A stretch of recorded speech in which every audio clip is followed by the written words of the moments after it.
tempting the offspring of Eve to sin and accusing them of being failures when they did. This was his life's work, to ensure not a single human could live up to God's glorious design. And Satan's successful sabotage continued on and on throughout the generations. God saw how great the wickedness of the human race had become on the earth, and that every inclination of the thoughts of the human heart was only evil all the time. God regretted that he had made human beings on the earth, and his heart was deeply troubled. So he flooded the world, killing every single human. Satan had achieved the first part of his objective, but God's mercy got in the way.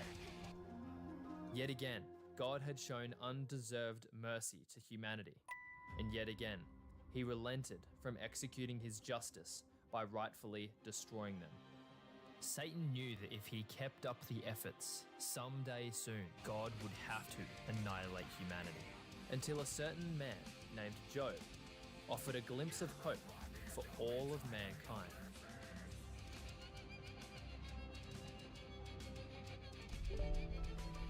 About 400 years after the global flood, all the angels came to present themselves before God, and Satan was among them. The angels listened in anticipation as God and Satan made a wager of cosmic significance. You see, before this conversation, Satan was roaming the earth, tempting the offspring of Eve to sin and accusing them of being failures. But there arose one man who Satan seemed to be ignoring. His name was Job, a man who was blameless and upright. Known as the greatest man of the East, Job would regularly sacrifice offerings just in case any of his children cursed God in their hearts. He was a man who truly sought to live a righteous life, a man who seemed to be upholding God's image better than many before him. But Satan disputed.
holding God's image better than many before him.